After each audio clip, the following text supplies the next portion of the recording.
Okay, I have today myself with the video of Randale Sacrest, knee anatomy animated tutorial. Please like the original video and subscribe. And let's go. As always stop from time to time to stress what is the most important. Including standing, walking, and running.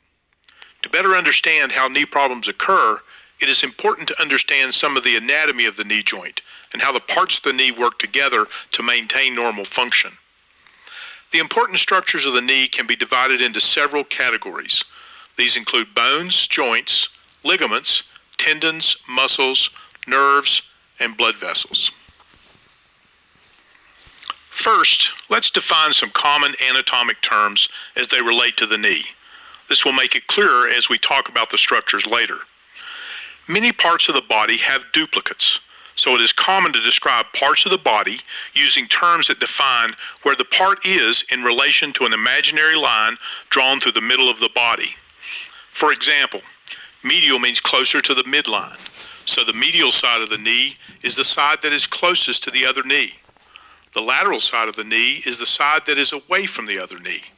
Structures on the medial side usually have medial as part of their name, such as the medial meniscus. The term anterior refers to the front of the knee, while the term posterior refers to the back of the knee.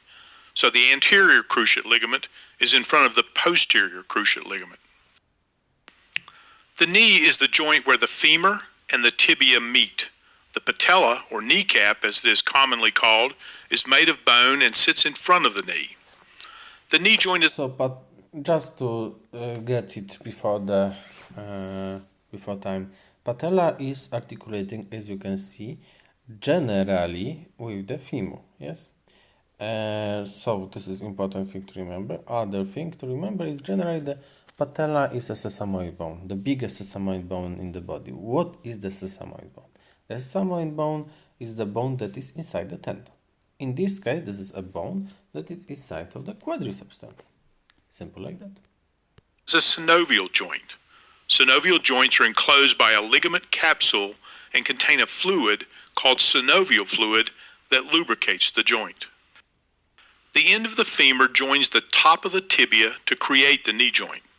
Two round knobs called femoral condyles are found on the end of the femur. These condyles rest on the top surface of the tibia. This surface is called the tibial plateau. The outside half, the farthest away from the other knee, is called the lateral tibial plateau.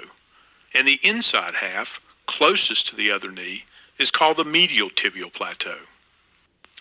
The patella glides through a special groove formed by the two femoral condyles called the patellofemoral groove. The smaller bone of the lower leg, the fibula, never really enters the knee joint. Okay, and the patellofemoral groove is also important to guess on what we are looking at, yes? So it's only in the front, yes, because only in the front we have a patella. It does have a small joint that connects it to the side of the tibia. This joint normally moves very little. Articular cartilage is the material that covers the ends of the bones of any joint. This material is about 1/4 of an inch thick in most large joints.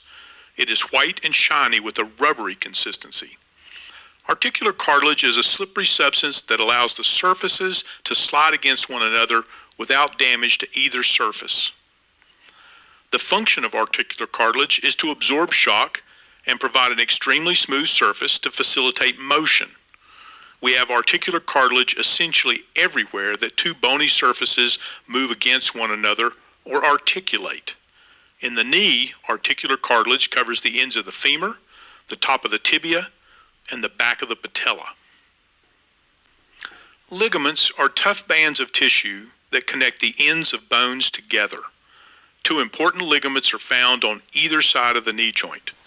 They are the medial collateral. So obviously, as everywhere that you want to limit the adduction and abduction, we have the strong lateral ligaments, yes, lateral medial, but I mean on the ligaments that are on the sides, yes, those are medial collateral ligament, and we will see in a moment that lateral collateral ligament that are very strong and that will lead to the stabilization of the adduction and abduction.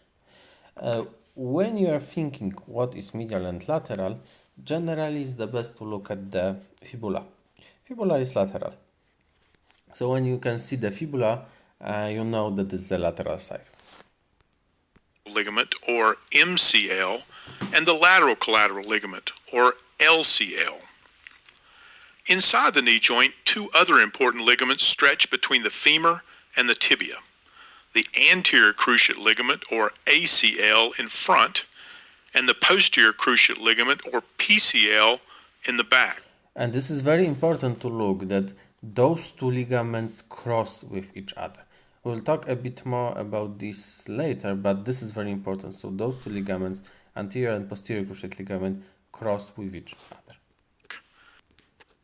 The MCL and the LCL prevent the knee from moving too far in the side-to-side direction.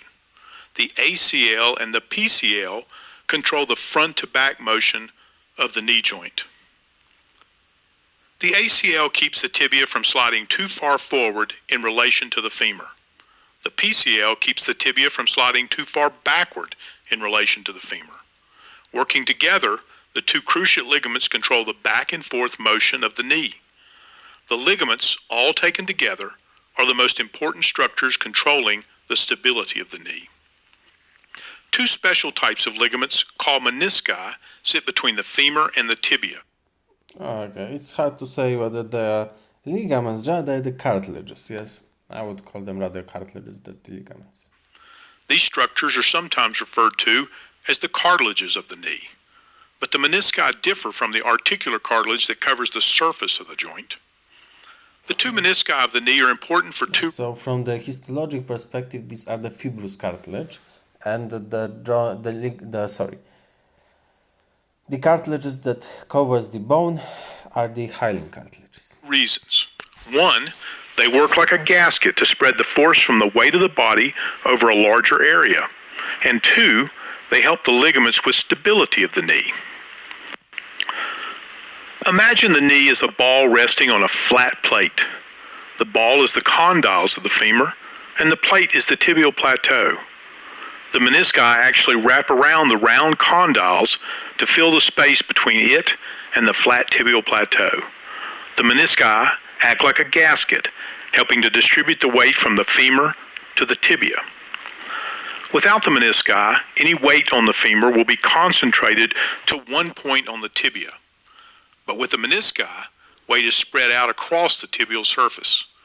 Weight distribution by the menisci is important because it protects the articular cartilage on the ends of the bones from excessive forces.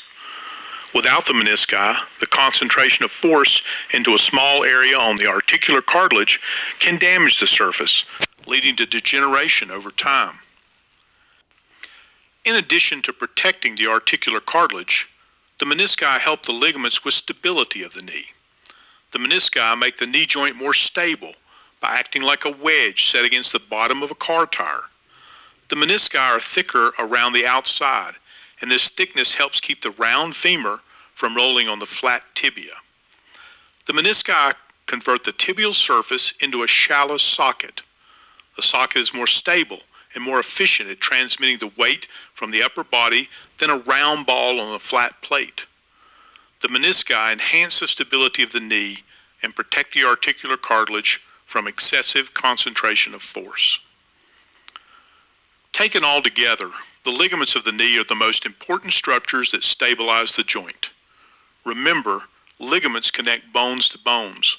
Without strong, tight ligaments to connect the femur to the tibia, the knee joint would be too loose.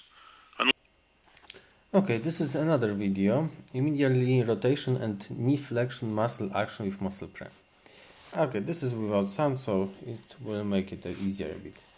So generally, why I am showing this? When you are thinking about knee, I suppose the last thing what you think about is the rotation of the knee. But as you've seen, and as we already talked about during the biophysics, we need some mechanism that leads to stabilization of the knee. And one of you can see this a bit. It's not easy to spot, but I will get it a couple times, so you'll get it. This muscle that you see now at the bottom, this triangular muscle, is the popliteus muscle, yes? And now spot that during the extension, you have slight but visible medial rotation, yeah,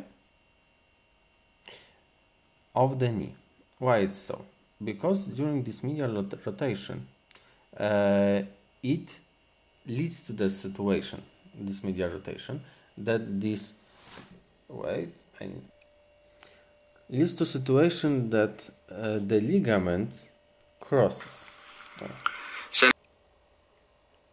Okay, so generally, this rotation, yes, will lead to the situation that the cruciate ligament will cross with each other.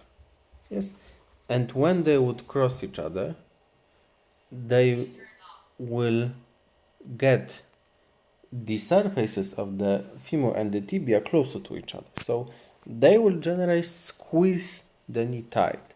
And this is good because thanks to this we have a mechanism, I hope that you remember about this, of the locking of the knee. Yes? And as I hope you also remember, the popliteus muscle that was also shown at the video, this one triangular at the back, is a muscle that enables lateral rotation at the beginning of the flexion. So in order to unlock the knee, the popliteus muscle is laterally rotating the femur in order to unlock the knee, in order to make the flexion easier. Okay, I suppose for today it's enough.